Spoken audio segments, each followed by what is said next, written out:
आज एक और नेट की शुरुआत करें जो कि आप सब लोग के इस टॉपिक के बारे में जानना जरूरी है। होता क्या है कि लोगों कई बार मल्टीपल लोन्स होते हैं और जो मल्टीपल लोन डिफ़ॉल्ट हो जाते हैं उस सिचुएशन में हमें क्या होना चाहिए, क्या कैसे उनको मैनेज करना चाहिए, इस टॉपिक में हम लोग बात करने वाले। देखिए, अगर आपके मल्टीपल लोन हैं और आपके वो लोन डिफ़ॉल्ट हो गए हैं तो उस सिचुएशन पे कई बार समस्याएं होती, बहुत परेशान होते हैं। एक लोन की कॉल आ रही, दूसरे लोन की कॉल आ रही, किसकी फ़ोन आ रहा, किसका फ़ोन नहीं आ रहा, कुछ समझ नहीं आ रहा होता किसके बारे में फ़ोन है। और इनसे निपटने के लिए क्या गेम प्लान तैयार करना चाहिए, क्या सुझाव हो सकते हैं, क्या कुछ ऐसे नियम हैं जिसमें से हम इनमें से बच सकें। तो हालांकि देखिए, ऐसे कोई गाइडलाइंस कुछ नहीं होती। अगर आपके लोन डिफ़ॉल्ट हैं तो कुछ आपको गाइडलाइंस नहीं है। लोन डिफ़ॉल्ट है, पैसा जमा करो, सिंपल सी स्टोरी है और बहुत ज़्यादा कुछ सोचने की ज़रूरत नहीं है। बट अगर आपके पास पैसे नहीं हैं, आपके पास समस्याएं हैं, किसी भी रीज़न से आप पेमेंट नहीं कर पाएँ, आपका एक लोन हो या 2 लोन हो या 5 लोन हो, वो चाहे पर्सनल लोन हो, चाहे आपका अनसिक्योर्ड लोन हो, कोई सा भी हो, चाहे क्रेडिट कार्ड का हो, तो इस सिचुएशन पे अगर आपके मल्टीपल लोन डिफ़ॉल्ट होते हैं तो सबका सिनेरियो, सबकी स्टोरी सेम है, सबके कलेक्शन का प्रोसेस सेम है। हर जगह अगर आप पैसे पे नहीं करते तो एक टाइम के बाद ये आपके घर पे फैमिली को कॉल करना, ऑफिस पे विज़िट करना, आपके फ्रेंड सर्कल पे जो आपके नंबर होंगे, या कई बार सोशल मीडिया पे के थ्रू कांटेक्ट करने के प्रयास करते हैं, या कई बार स्किप ट्रेसिंग वगैरह जो भी प्रोसेस इनके अपने होते हैं वो सारी चीज़ें करने का प्रयास करते हैं। बट कस्टमर को किसी न किसी रूप से ढूंढने का प्रयास करते हैं जिससे कि आप पेमेंट दे दो।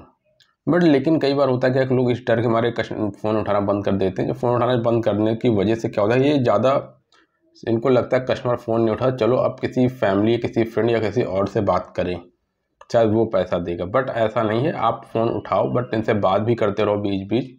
लेकिन आपका एक लोन हो या 2 लोन हो या 10 लोन डिफ़ॉल्ट हो, सबका केस सेम है, सबके सिनेरियो सेम है, सबका कलेक्शन का प्रोसेस सेम है।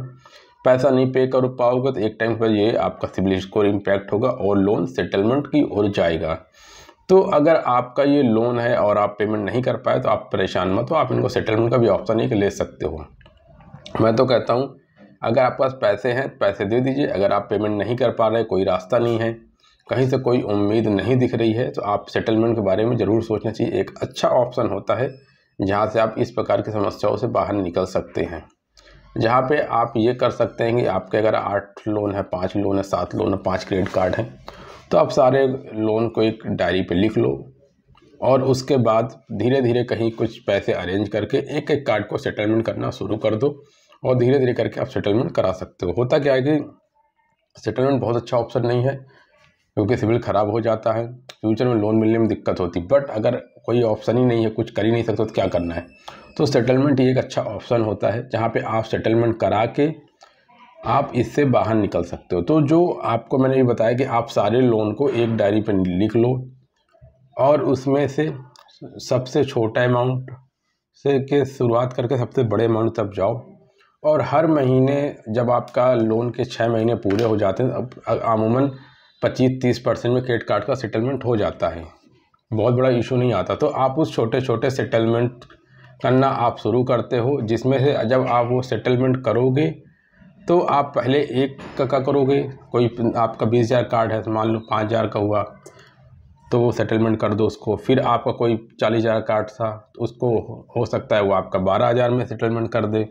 ऐसे करके धीरे धीरे करके जब आप एक एक लोन कर, तो आपके अंदर एक आत्मविश्वास बनेगा और उसके साथ आपको विश्वास होगा कि आप इससे बाहर निकल सकते हो। इस समस्या बहुत बड़ी समस्या नहीं है, वो बहुत छोटी है। बस कई बार लोग इसको इतना ज़्यादा सोच लेते हैं, कई बार इनकी कॉल रिकवरी और इतना मेंटली ये प्रेशर बना देते हैं कि इंसान सोचने समझने की क्षमता बहुत कमज़ोर होती है, वो मेंटली डिस्टर्ब हो जाता है एक तरह से। तो उस सिचुएशन पे आपको कूल रहना है, बिल्कुल टेंशन नहीं लेने, और ऐसे धीरे धीरे प्रोसेस से सेटलमेंट का ऑप्शन अपना सकते हैं या किसी फैमिली से कुछ अरेंजमेंट कर सकते हैं, कहीं सेविंग हो उससे लाके इन कार्डों को धीरे धीरे सेटलमेंट करके आप इससे बाहर आ सकते हैं और फिर अपने काम में फोकस कर सकते हैं। और जब आपके पास पूरे पैसे अरेंज हो जाए, इनके सारे बैंकों का पूरा पैसा वापस करके सेटलमेंट को कन्वर्ट करके क्लोज में कर लीजिए और आपको वहाँ से एनओसी मिल जाएगी। क्यों? क्योंकि अगर आप सेटलमेंट करते हैं आपका सिविल इम्पैक्ट होता है, फ्यूचर में लोन मिलने में दिक्कत होती है, कहीं से लोन नहीं मिलता। तो उस कंडीशन में होता है कि अभी तो आप पीछा छुटा लो, लेकिन जब पैसे हो जाएं, जब आपकी फाइनेंशियल कंडीशन अच्छी हो जाए, तो आप सारे बैंकों को पैसा वापस कर दो जिनका लिया है, और आपका सिविल स्कोर ठीक होना शुरू हो जाएगा। तो चाहे आपका 1 कार्ड हो, चाहे 10 कार्ड हो, चाहे 1 लोन हो, 5 लोन हो, सबका सिनेरियो एक है। तो ऐसा बहुत क्राइम या क्रिमिनल जैसी स्टोरी कुछ नहीं होती है। बट हाँ कि आपने पैसा लिया था किसी चीज़ से, अगर 10 लाख लिया होता तो 10 लाख होता है, वही अगर आपने 50,000, 1 लाख, 1.5 लाख, 2 लाख, तो 10 लाख स्टोरी हो गई। तो ये अलग अलग जो आपके लोन है, जो अलग अलग स्टोरी है पूरे, वो सारा कुछ नहीं होता। सिंपल था कि हर जगह सेम है, कलेक्शन का प्रोसेस सेम है, और जो रिकवरी होती वो सेम है। तो और हर जगह सेटलमेंट होते हैं। क्रेडिट कार्ड पर 30% सेटलमेंट हो जाते हैं। पर्सनल लोन 40-50% अमूमन आराम से सेटलमेंट हो जाते हैं ईजिली यहाँ पे। और बहुत पुराना केस हो गया, लंबा केस खिंच गया, कुछ समय आपने ले लिया, तो कई बार 25-30% तक भी पर्सनल लोन सेटलमेंट होते हैं। लेकिन अगर आपको इन सारी चीज़ों समस्या से निकलना है, तो कभी सेटलमेंट की बात आपको सामने से नहीं करना है, बट आपके दिमाग में चीज़ होनी चाहिए कि आप मुझे सेटलमेंट करना है।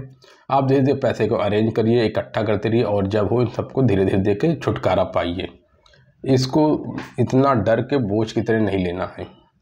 तो यही चीज़ें हैं, चाहे 1 लोन हो, चाहे 5 लोन, सबके सिनेरियो एक है। मल्टीपल लोन डिफ़ॉल्टर की स्टोरी में चाहे आप 1 लोन डिफ़ॉल्ट करो तो भी आपको वही फेस करना होगा, 10 लोन डिफ़ॉल्ट करो वही आपको फेस करना पड़ेगा। आप इनसे निकल सकते हो, एक सेटलमेंट एक अच्छा रास्ता होता है जहाँ से आप बच के निकल सकते हो दोस्तों। तो ऐसा कोई भी इशू नहीं होते हैं। अगर आपको लगता है कि आपका जो लोन है और लोन के चलते आपको किसी प्रकार की समस्या या कोई परेशान करता है, इसके लिए कंपनी में कंप्लेन कर सकते हो, आरबीआई में कंप्लेन कर सकते हो। लेकिन आप सेटलमेंट कराओ, जो कि ज़्यादा ही अच्छा होता है इन सब चीज़ों से बाहर निकलने के लिए। क्योंकि आपको परेशानी, जब तक ये आपके सर पे होगा लोन, तब तक आप परेशान होकर अपने काम पे फोकस नहीं कर सकते। इस वजह से सेटलमेंट के दौरान आपको सेटलमेंट कराना चाहिए, जिससे कि आप शांति से अपना जीवन यापन कर सकें। तो आप मल्टीपल लोन के सिनेरियो से बाहर आ सकते हैं। आसान है, निकलना आसान है। दोस्तों अगर आपको वीडियो अच्छी लगे तो लाइक कीजिए, सब्सक्राइब कीजिए। इतना ही, थैंक यू सो मच।